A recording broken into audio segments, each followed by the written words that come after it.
어떻게 편안하게 좀 휴식을 좀 취하고 오셨어요? 네, 당연히 휴식을 잘 취하고 오셨겠죠. 네. 그러한 부분에 대해서는 제가 믿어 의심치 않습니다. 충분히 잘 하고 오셨다고 확신이 되는데요. 네. 복습은 잘 하고 오셨습니까? 라고 물었을 때는 여러분 눈빛을 봐야 되는데 볼 수가 없으니까 제가 그냥 믿고 있는 겁니다. 아셨죠? 네. 자, 그래요. 이제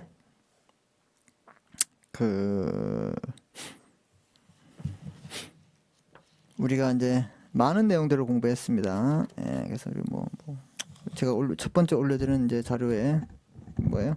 67쪽에 있는 내용이죠. 여기에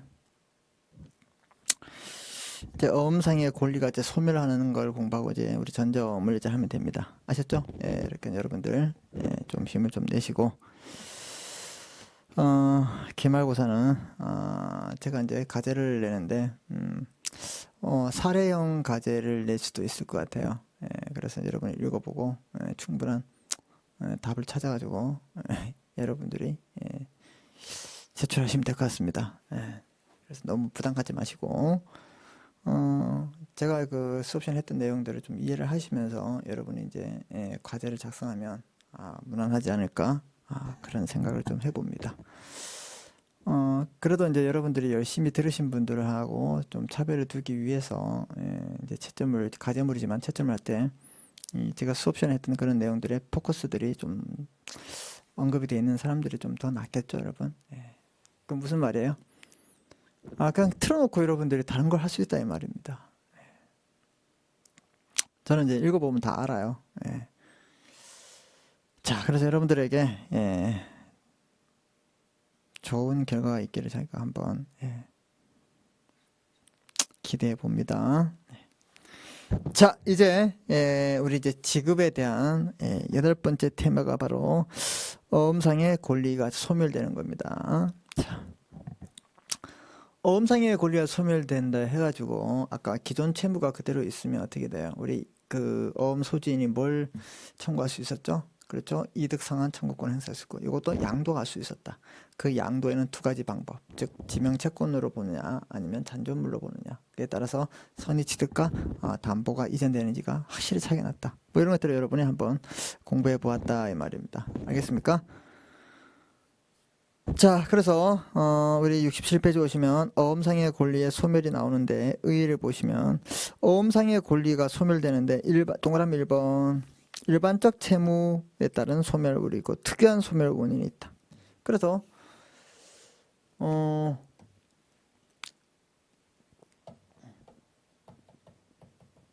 어음상의 권리가 소멸하는 방법은 일반적 사유, 특유한 사유가 있다. 그래서 일반적인 걸 보시면 어음상의 권리도 채권이죠. 그렇죠. 채권이죠. 그래서 채권의 소멸권인 지급, 대물변제, 상계,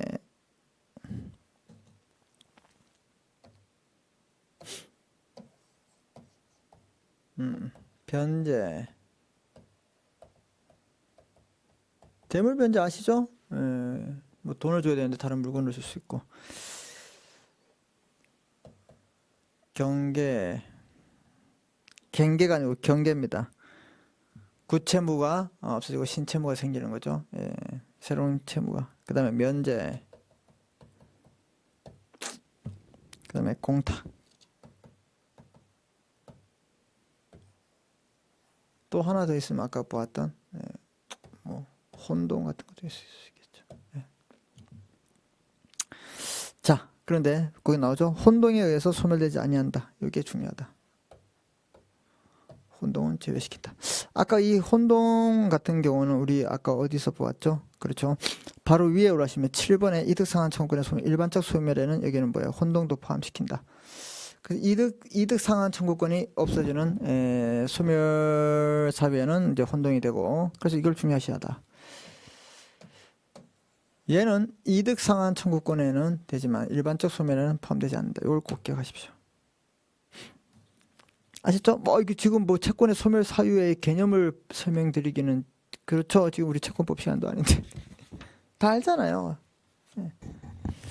자, 그 다음에 이제 어음의 특유한 소멸 원인이 있어요. 보존 절차의 흠결 계속 나오죠. 아까 일부 지급이 거절되거나 참가 지급이 거절됐어요. 거절할 수 있는 참가 인수의 승낙, 참가 지급의 경합이 있는 경우에 자기에게 우선해서 참가 지급의 신고 있음을 알면서 참가 지급한 경우, 그 다음에 단기 소멸시효 등 이러한 것들, 어음의 지편이 멸실 훼손된 경우, 종이가 뭐 이런 거 전부 다 특유한 소멸 사유가 된다.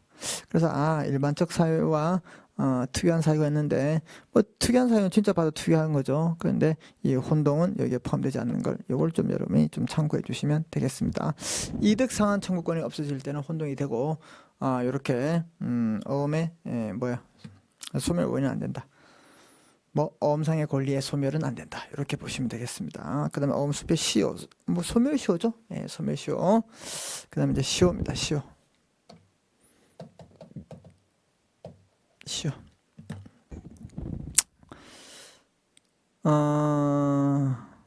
의 보세요. 어음법은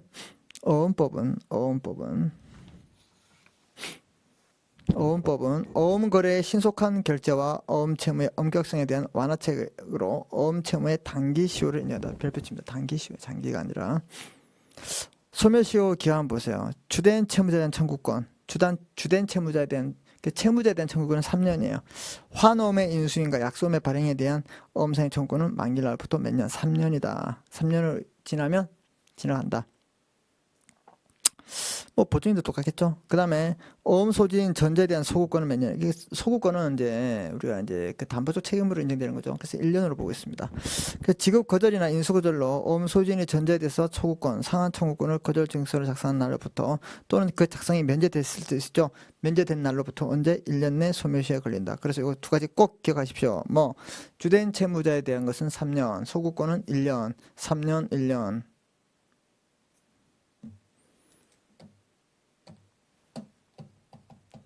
주된 채무자 3년, 소구권 1년. 요거 꼭 기억하십시오. 중요합니다.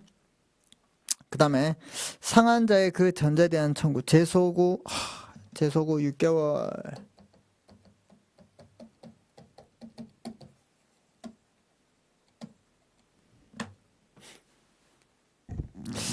자, 우리 보통 민법에도요, 이 최고 작은 게 1년이고 3년, 그 다음에 그럼 채권 10년, 그럼 재판 받으면 다 10년이라 하죠.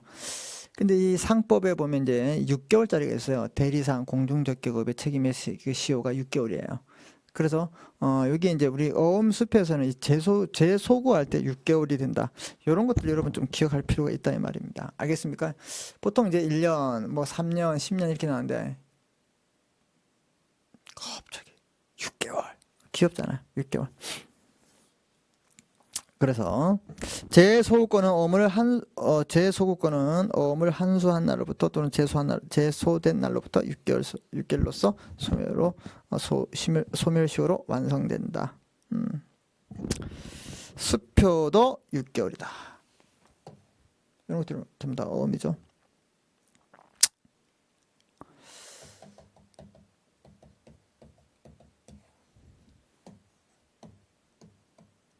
이런 것들은 여러분 좀 기본적으로 좀 알아둘 필요가 있습니다. 아셨죠? 네. 수표의 시효도 6개월, 어음보다 단축된다. 그리고 수표의 소구권 6개월 내에 행사된다. 얘도 수표의 시효 6개월, 수표에 대한 소구권도 6개월이다. 뭐 이런 것들 여러분이 알아두시면 되겠습니다. 근데 지급보증인에 대한 청구권은 다음 페이지 보시면 69페이지. 지급보증인에 대한 청구권은 1년이면 소멸시효가 걸린다. 이거 좀 알아두시고요. 지급보증인에 대한 청구권은 1년이다. 수표에서도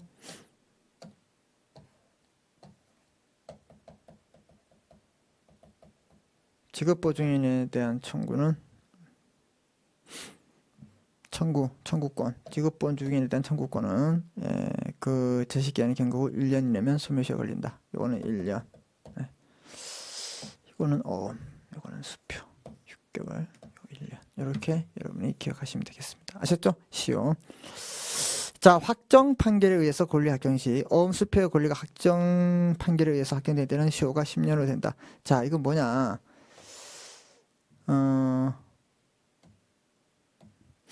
뭐 3년짜리, 1년짜리, 6개월짜리, 6개월짜리, 1년짜리가 이게 소송이 걸려서 소송이 진행돼서 판결이 확정되면 전부 다 10년짜리로 됩니다. 10년짜리도 10년, 3년짜리도 10년, 1년짜리도 10년, 6개월짜리도 10년으로 된다. 판결이 확정되면. 이게 중요하다. 이게 민법에 나와 있잖아요. 민법 몇 조에 나와 있다고요?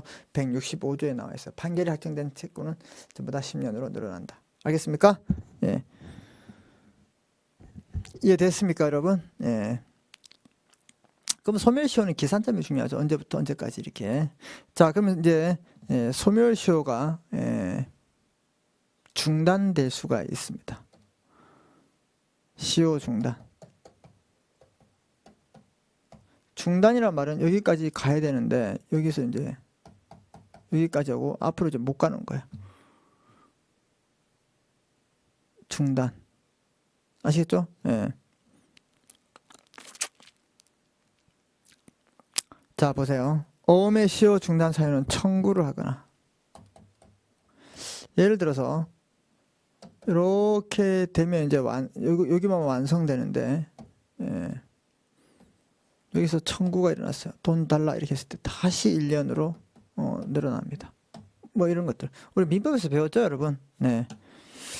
어음의 이제 시효 중단 사유로 청구 아니면 승인, 그래 알았어 내가 승인하거나, 그럼 소송 고지, 또 압류, 가압류, 가처분 등이 있습니다. 요건 민법하고 똑같습니다.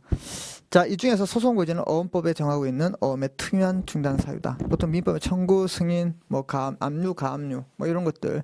그다음에 소송 고지는 어음 수표에만 특히 있다. 소송 고지. 소송 고지는 뭐야? 소송이 알려주는 거죠. 고지인, 피고진. 이런 것들, 뭐 제3자 소송 담당 이런 것들에 대해서 나오죠. 우리 소송법에서. 뭐 시간이 좀 많으면 제가 이렇게 자세히 좀 설명해 드리겠는데, 다음에 또 제 수업을 다른 과목에 들어오세요. 그러면 자세히 설명드릴게요. 알았죠? 이렇게 해야지 다음에 또 만날 거 아니에요. 그죠?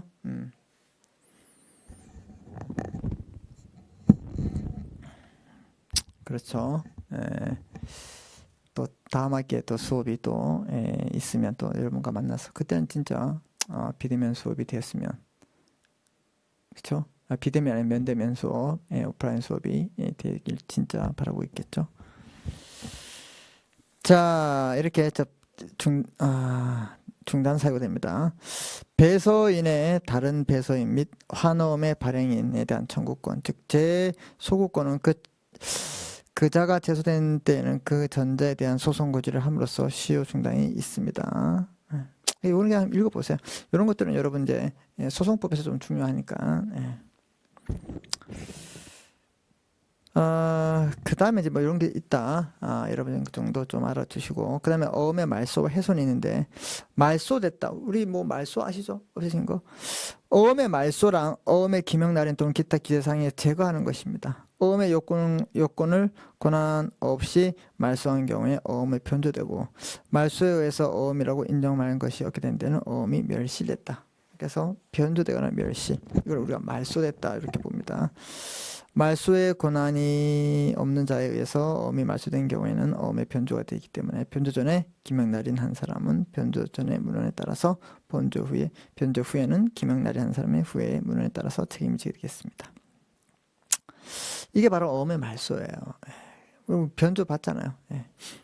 말소된 배서는 배서의 연속에 의해서 이렇게 기재하지 않는 것으로 보고 있다. 이건 좀 보시고, 여러분 좀 보시고. 그 다음에 어음의 훼손이 있습니다. 우리 70페이지 보시면 어음의 훼손이란 어음 중의 일부를 물리적으로 훼손하는 것입니다. 뭐 기본 상식이겠죠. 이런 어음의 훼손으로 인해서 어음이라고 할 만한 것이 없으면 어음이 상실됩니다. 그래서 어음의 훼손은 어음의 말소와 같이 처리하면 되겠습니다. 자, 이렇게 보시고 그 다음에 우리가 이제 뭐 당자 수표, 자기합 수표, 그 다음에 약속어미 샘플을 제가 올려드렸죠. 이건 이제 여러분 이제 보시면 되고, 제가 첫 번째 올려드린 72페이지 가량의 이제 내용은 이제 다 봤고요. 이제 제가 이제 보충적으로 여러분에게 올려드린 전자어음을 보시면 됩니다. 자, 찾으셨죠? 이제 전자어음에 대해서 우리가 한번 수업을 해보도록 하겠습니다. 347페이지가 되는데요. 보세요. 뭐 어음 결제 제도의 문제점이 있기 때문에 이제 전자어음이 들어왔죠. 기존에 우리가 지금까지 배웠던 건 다 종이에요. 페이퍼인데 지금 이제 전자어음은 이제 인터넷 이제 상으로서 하는 거죠. 예. 자, 그래서 뭐 이렇게 문제점이 뭔가 이렇게 봤을 때 제가 한번 읽어보겠습니다. 2014년 2월 통계청에서 발표한 우리나라가 2014년 4분기 기업 간 전자상거래 B2B 이렇게 하고 있죠. B2B 거래액이 뭐 279조 3천억 원으로 이는 2001년간 기업 간 상거래의 약 108조 정도를 감안할 때 이 전자상거래 규모는 빠른 속도로 증가하고 있을 수 있다. 이처럼 밑에 쳐볼까요? 이제부터 이처럼 급증하는 기업 간의 전자상거래 시장 규모에도 불구하고 과거의 기업 결합은 대부분 어음 수표 교환 방식을 쓰였다. 그래서 막 도장 찍고 배수하고 막 이렇게 했었어요. 이렇게 물품거래와 대금 결제가 이원적으로 행해지기 때문에 결제 과정에서 있어서 여러 명의 불편함이 있었다 이 말입니다. 종이니까. 신용카드, 전자 뭐 이체, 채권 다양한 전자 결제 수단으로 어음 결제율이 점점 저하되고 있는 실정을 감안해서 이런 어음 결제율의 저하는 결국 어음 결제에 따른 가비용 구조를 심화시키게 되고 또한 과거의 무분별한 어음 반영을 인해서 어음 부조율이 크게 증가해서 중소기업의 자금난과 연쇄부도 영향으로 기업이 도산하는 사회적 경제적 문제를 야기했기 때문에 우리가 전자어음을 들어왔다. 문제점은 될 수 있겠죠. 이게 제 책이 아니기 때문에 모르겠습니다. 뭐 그렇겠죠. 그렇거나 어쨌거나 이제 들어왔는데 348쪽부터 보면 거기에 이제 갈매기 표시 이렇게 돼 있어요. V자 표시 이렇게 돼 있죠. 예. 사실 이거 제가 이제 여러분의 수고를 들어드리기 위해서 이제 밑줄을 쳐가지고 드렸어요. 이렇게 제가 여러분에서 이렇게 항상 수고한다는 걸 좀 알고 있을란가.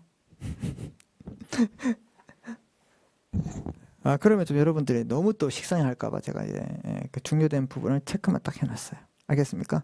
그래서 이제 그 체크된 부분을 이제 여러분이 중점적으로 이제 우리가 수업을 할 테니까 잘 따라오시면 될 겁니다. 아셨죠? 네. 지금 하고 있는 게 뭐예요, 여러분? 이제 우리는 이제 전자어음 되죠. 이제 문제점이 뭐 생겼는데 이건 뭐 어떻게 해요? 개선해야 되겠죠? 개선. 뭐 그걸 우리가 지금 하고 있는 거예요. 자, 그래서 보세요. 이제 348쪽에 오시면 이런 문제점을 해소하기 위해서 밑줄입니다. 정부는 전자어음의 발행 및 유통에 관한 법률, 즉 우리가 이제 줄여서 전자어음법 이렇게 하고 있어요. 2004년 3월에 제정했다. 2004년이면 여러분들 다 태어나셨죠? 그렇죠? 2004년이면 2002년에 월드컵 한 건 알아요, 여러분? 설마 모르시는 않겠죠? 그래서 그럴 수도 있겠다. 그렇죠. 자, 그래서 2004년 3월에 지정해서 이에 따라 종이어음을 대신한 전자어음을 세계 최초 2005년 9월부터 발행 유통되었다. 누가? 우리나라가. 네.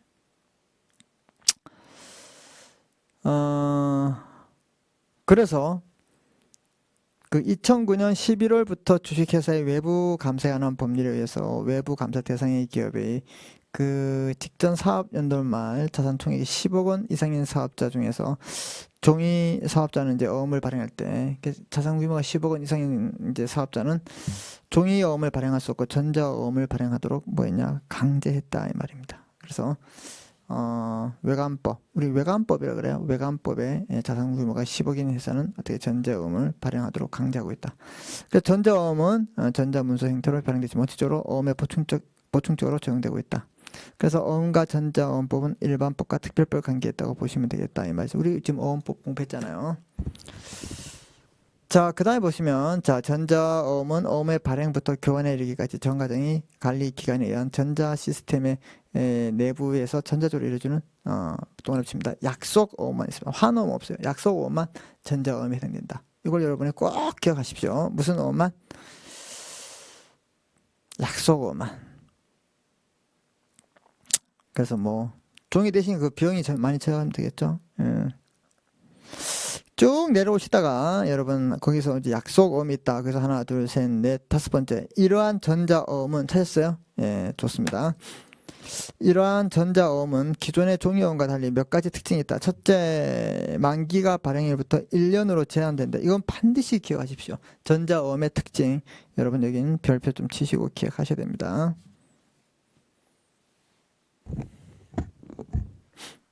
자, 만기가 발행일부터 1년으로 제한된다 이 말입니다. 1년.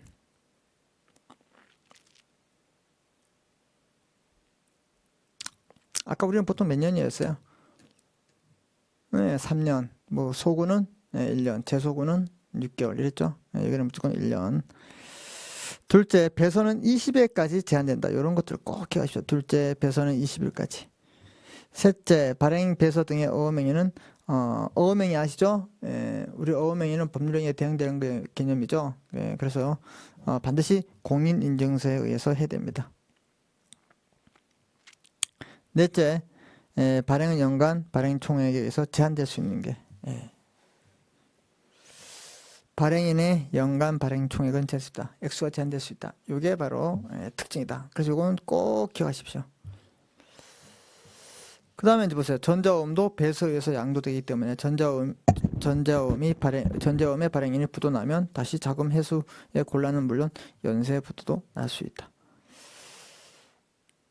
자, 그 다음에 이제 종이어음의 경우에는 일부 배서가 무효이므로 어음 분할의 금지되기 때문에 우리 아까 살펴봤죠? 그런데 이 전자어음은 어음 분할 배서가 인정되고 분할된 어음은 각각 배서 양도할 수 있다는 게 특징이다. 이것들은 이제 좀 종이어음하고 당연히 다를 수밖에 없다. 뭐 이런 것들을 이제 보시면 되겠습니다. 그래서 특징 우리 아까 첫째, 둘째, 넷째 하고 그다음에 이제 뭐야?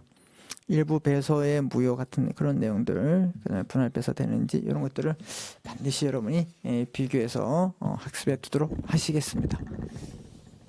아셨죠, 여러분? 네. 자, 그래서 이제 349페이지에 오시면 이제 전자어음의 개념에 대해서 전자문서로 작성되고 전자어음 관리 관계에 등록된 약속어음을 말한다. 약속어음을 말하고 있습니다. 따라서 이 전자어음은 당연히 전자문서 이해하고요. 전자어음 관리 기관에 등록되어야 돼요. 그리고 약속어음이어야 한다는 세 가지 요건을 반드시 갖춰야 된다.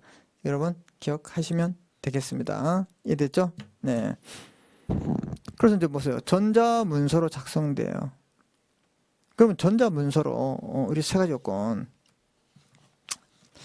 뭐라고요? 전자문서이어야 한다. 전자어음 관리 기관에 등록이 돼야 된다. 약속어음만 여기에 해당된다. 이 세 가지 요건을 반드시 기억하셔야 된다 이 말입니다. 알겠죠? 네.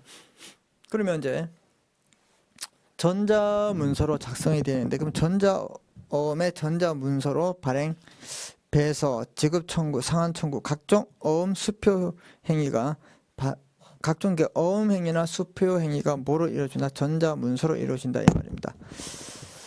그래서 전자어음은 유체물로 발행되는 종전의 종이어음의 본질적으로 다르기 때문에 존재 현식이 전자적 형태로 이루어지는 전자증권이다. 그럼 전자증권이 뭐야? 궁금하잖아요. 전자문서라 하면 정보 처리 시스템에 의해서 전자적 형태의 작성, 송신, 수신 또는 저장된 정보를 말하고 있습니다. 또한 이런 정보 처리 시스템에 의해서 전자문서의 작성, 변환, 송신, 수신 또는 저장을 위해서 이용되는 정보 처리 능력을 가진 전자적 장치 또는 체계를 말하고 있다. 뭐 이런 것들 우리가 바로 전자문서죠. 전자문서 많이 쓰잖아요, 여러분. 네, 뭐 워드도 쓸 수 있고, 그죠? 네, PDF도 쓸 수 있고, 뭐 문서 많이 쓰잖아요. 자, 이렇게 다양한 방법으로 문서를 작성하더라도 이게 관리 기간이 있어야 될 거 아니에요. 그래서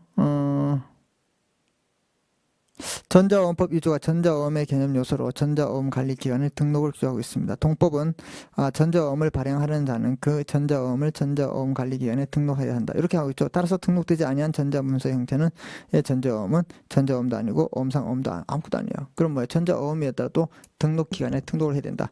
자, 밑에 칩니다. 전자어음 기관은 법무부 장관이 지정 감독해서 기술 및 시설 재정 능력을 갖춰야 합니다. 현재 금융결제원이 전자어음 관리 기관으로 뭐예요? 지정되어 있다. 어디요? 금융결제원. 금융결제원.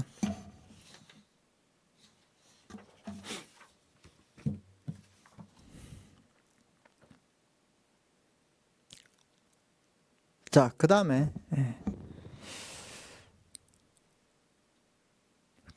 이제 약속어음입니다. 여기는 이제 약속어음만 한정된다. 그러니까 환어음 같은 경우는 대상이 안 된다. 이걸 꼭 기억하십시오. 그래서 우리 법에서도 이 법은 전자적 방식으로 약속어음을 발행, 유통하고 어음상 권리를 행사할 수 있도록 규정함으로써 국민 경제 향상에 이바지 함을 목적으로 한다. 아주 뭐 이렇게 상투적인 말씀 좋아하죠. 거기까지 보시면 됩니다. 그래서 세 가지 요건 뭐였어요? 전자문서에 된다, 등록기간이 있어야 된다, 약속어만 된다. 그래서 이 세 가지 요건을 어느 하나도 구비하지 않았을 때는 전자어음도 아니고 종이어음도 아니고 아무것도 아니다 이 말입니다. 이해됐죠 여러분? 좋습니다. 자, 그 다음에 전자어음법과 어음법은 아까 말씀드린 것처럼 네 번째 줄 보세요. 어음법과 전자어음법은 일반법과 특별관계가 있다고 볼 수 있다. 그래서 뭐예요? 뭐 내용에 충돌이 있으면 이제 특별법이 우선되겠고 특별법이 없는 내용들은 일반법에 있는 내용들을 갖다가 쓰겠죠. 그렇게 여러분이 보시면 되겠습니다. 그래서 일반법과 특별법에 있다. 그래서 전자어음법의 규율 내용도 주로 전자적으로 이루어지기 때문에 전자어음상의 어음행위의 방식을 규율하기 때문에 어음행위의 효력 당사자 간의 법률행위는 어음법과 어음법 이론에 따라 해결되어야 된다고 보고 있습니다. 자, 그 다음에 351페이지에 오시면요, 이 어음행위에 대한 특칙이 있습니다.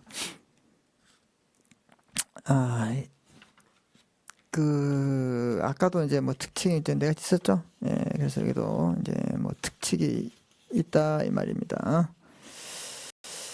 자, 그래서 보세요. 전자어음 발행 동안에 보세요. 발행은 이제 어음행위죠. 어떻게 발행하냐? 전자어음의 요건이 있습니다. 그 요건에는 뭐가 기재사항이 있다 이 말입니다. 그래서 뭐가 있냐? 뭐 1번 국어로 약속어음, 2번 조건 없이 일정한 지급, 만기, 지급받을 자, 5 발행인, 발행지, 전자어음의 지급할 청구, 납입은행, 동일성 표시, 사업자 고유, 그 다음에 공인 이렇게 그렇게 해서 총 몇 가지 이제 9가지가 있다. 우리 기억나시나요? 우리 환어음에서는 몇 가지 적었죠? 그렇죠, 8가지. 그 다음에 약속어음에서는요 지급인이 없죠. 그래서 7가지. 여기는 특수하기 때문에 9가지를 적는다. 이렇게 보시면 되겠습니다. 그 다음에 지급 담당어음, 이게 조문 위주로 이제 체크만 하고 가겠습니다. 전자어음법이 규정하고 있는 전자어음의 지급을 청구할 금융기관은 어음법 4조의 제3자의 방을 의미한다. 그래서 제3자의 방은 지급장소 또는 지급 담당자에 의미한다. 그리고 그냥 조문대로 여러분들이 좀 알고 있으면 되겠습니다. 다음 페이지 보시면 따라서 전자어음은 기존의 종이어음과 달리 은행이 지급 담당자로 기재되어 있는 은행도 어음 원칙이 되어 있기 때문에 전자어음에 등록해서 발행하는 자는 금융기관에 당좌예금 체결을 하면 됩니다. 그래서 여러분들은 그래 그냥 그거 지급 담당 은행이 제3자 방이다 이렇게 보셔야 되고, 그럼 2번 동일성 정보. 종이어음의 경우에는 물리적 존재 자체로 다른 어음과 구별할 수 있지만 전자어음은 그렇게 쉽지 않아. 따라서 전자어음법상 전자어음의 동일성을 표시하는 정보는 어음의 표적 기재사항에 규정되어 있다. 그래서 이 기재사항을 잘 정리해야 된다. 이렇게 여러분에게 말씀드립니다. 사업자 고유 정보가 있습니다. 3번 전자음의 발행인은 동일성을 인식할 수 있는 정보를 말하고 있고요. 그래서 법에서는 이제 전자음 관련된 사업자의 상호나 사업자 등록, 회원번호, 법인 등록들을 넣게 되겠습니다. 그렇게 함으로써 어떻게 해요? 사유자, 사업자 고유 정보를 인식할 수 있다. 이런 방법을 통해서 이제 발행이 되고 이제 교부할 수 있죠. 이 종이음의 발행은 이제 발행인이 음 요건을 기재해서 증권을 작성하고 이를 수취인에게 교부하면서 완성됩니다. 그러나 전자음은 증권이었기 때문에 증권의 교부 대신 할 논리가 필요하다. 이에 따라서 이 발행인이 타인에게 전자문서, 전자거래기본법 6조에 따라서 전자음을 송신하고 송신한다, 보내준다 이 말이죠. 그와 같이 조2에 따라서 수신한 때 발행한 것으로 본다. 그래서 송신한다. 이걸 여러분이 좀 기억하십시오. 이해되시죠? 이거 우리 주는 건데 얘는 이제 송신 보내준다 이 말이에요. 만기는 1년을 초과할 수 없다. 2018년보다 3개월로 단축됩니다. 이게 지금 우리 1년은 초과할 수 없다, 만기가. 그래서 이제 지금은 이제 3개월로 이제 단축되어 있습니다. 만기 제한 아까 우리 1년이라 했잖아요. 근데 2018년부터는 3개월로 단축되었습니다. 이거 참고하시면 되고. 종이음에는 만기 재산 제한이 없기 때문에 특히 구매자인 중소기업의 대금결제 부당이 지연시키는 폐단이 있었습니다. 이를 시정하기 위해서 상거래 신소송을 하기 위해서 단축시켰다. 백지음은 당연히 안 됩니다. 요거 특징입니다. 전자음에 대해서는 백지음 발행이 금지되고 있다. 요거 하나 별표 치시고 여러분들이 알아두시면 되겠습니다. 자, 그러면 이제 두 번째 어음행위 배서죠. 배서의 방식은 자 보시면 배서는 어음상의 권리에 양도를 하는 방식인데 전자어음상의 권리도 배서에서 양도할 수 있습니다. 그래서 전자어음 배서라는 경우에는 전자어음의 배서의 뜻을 기재한 전자문서를 첨부해야 됩니다. 요렇게 이제 해서 배서 전자문서에는 전자음의 동일성을 표시하고 정보를 기재해야 됩니다. 전자 배서의 완료 시점은 배서인이 타인에게 전자음과 배서 전자문서를 송신하고 그 타인이 전자문서를 수신할 때 송신과 수신이 일어날 때 어떻게 해요? 배서된 것으로 본다. 이렇게 보시면 되고 중요한 것은 밑에 줄을 보시면 20회를 초과할 수 없다. 아까 말씀드렸죠?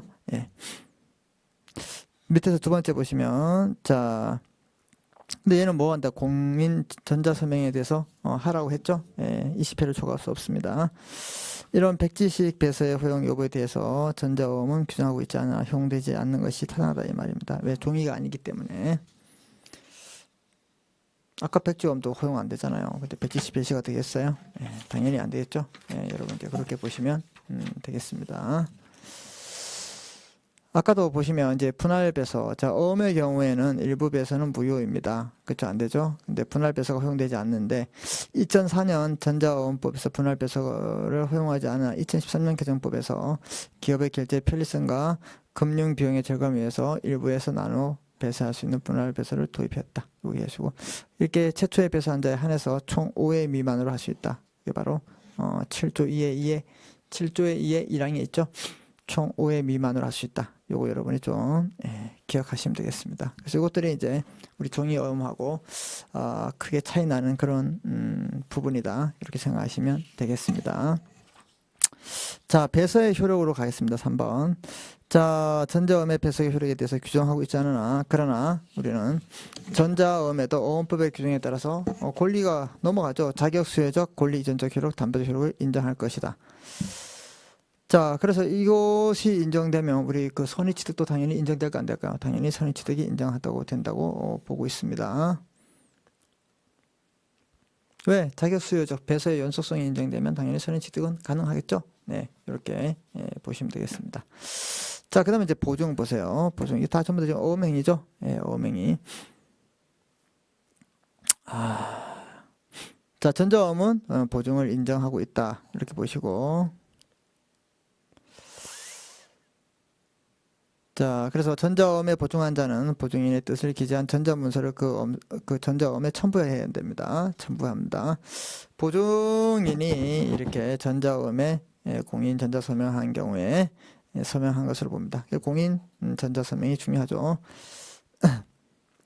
송신하고 상대방이 수신하면 보증한 걸로 보고 있습니다. 2013년에 개정 전자어음법에서 이런 전자어음의 보증에 의해서 그 금액 일부가 지급을 담보할 수 없다고 신설했습니다. 보시면 되고. 자, 그 다음에 어음법에서는 일부 보증을 허용하고 있으나 전자어음에는 이를 허용하면 특히 복잡하기 때문에 법률관계를 단순화하기 위해서 하고 있다. 그래서 이건 금지하고 있다고 이렇게 보시면 되겠습니다. 자, 그 다음에 지급 제시, 이제 여기에도 지급 제시가 필요하죠. 그래서 어음을 제시하면 결제됩니다. 이러한 어음의 제시성과 관련해서 전자어음 소지인이 전자어음 및 전자어음의 배수에 관한 문서를 첨부해서 그 뜻을 기재한 문서를 청구하면 어떻게 해요? 그 금융기관에 송신하고 그 금융기관이 수신을 하면 제시한 것으로 본다. 이렇게 보시면 되겠습니다.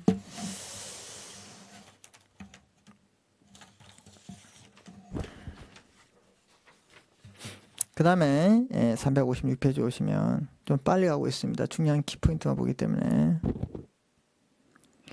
상한 의제가 있는데 이중 지급을 반지하기 위해서 이렇게 하고 있습니다.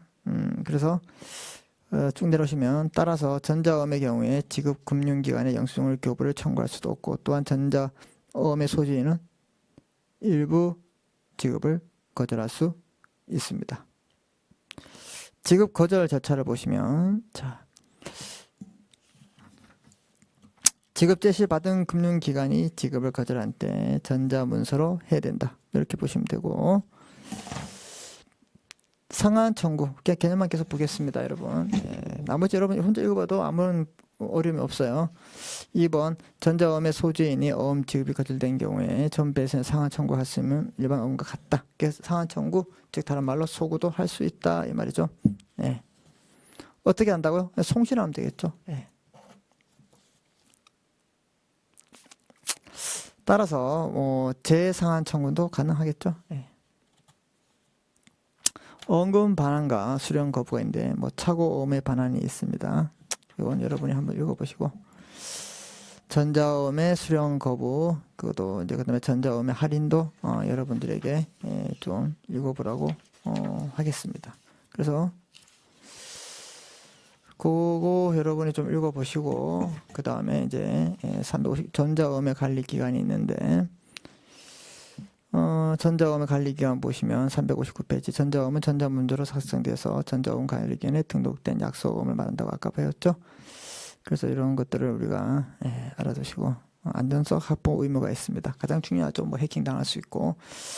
자, 그래서 안전성 확보 의무에서 전자어음 관리 기간은 전자어음의 거래를 안전하고 확보할 수 있도록 어떻게 해요? 보장할 수 있도록 전자어음 거래의 전자적 전송 처리를 위해서 인력 시설 전장 등에 일정한 기준을 준수하도록 하고 있다. 밑에서 두 번째 줄을 보시면 전자어음 관리 기간은 일정한 기간 동안에 기록을 보존해야 된다. 알겠습니까? 당연히 그 기록 가지고 있어야죠. 그 다음에 진정성 확보를 해야 된다. 그래서 360페이지 전자어음 기간은 이용자가 사용할 전자어음에서 동일한 양식을 정해서 사용해야 된다. 그래서 여기는 이제 복본, 사본 제작이 불가능하게 해야 된다. 알겠습니까? 이런 것들. 그 다음에 이제 비밀 준수 의무가 있는데 전자어음 관리 기간은 이용자가 신청한 경우에 전자어음 관련해서 발행사항, 잔액 등 이런 결제 정보를 어떻게 제공하고 그 다음에 그 동의를 받지 아니하고는 타인에게 그 정보나 그 비밀이라는 누설을 하면 안 된다. 이런 내용들이 나와 있습니다. 그래서 전자어음에서는 그 특징이 있죠. 그래서 그 특징 같은 걸 여기 4가지 있었잖아요. 그죠?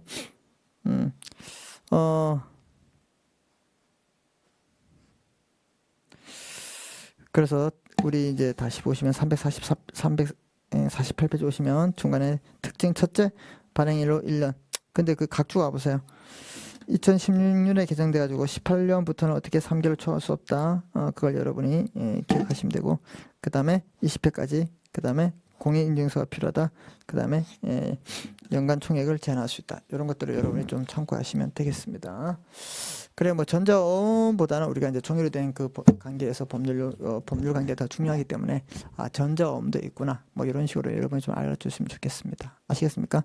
그래서 이제 제가 뭐 읽고 밑줄치는 방향으로 했는데 그 정도 뭐 여러분 크게 어려움이 없을 거예요. 왜? 이 종이어음을 착실히 했다면 크게 어려움이 없습니다. 자, 여러분, 여러분께 진심으로 박수를 보내드립니다. 고생 많이 하셨고요. 앞으로 여러분 그 앞날에 진짜 좋은 일만 가득하게 지니까 바라겠습니다. 그리고 저와 같이 이 어음 수표법 듣느라 고생하셨고 잘 마무리하고 다음에 또 우리 다른 수업을 좀 만나볼 수 있는 기회가 있으면 그때 또 뵙도록 하겠습니다. 자, 여러분 고생하셨습니다. 수고했습니다.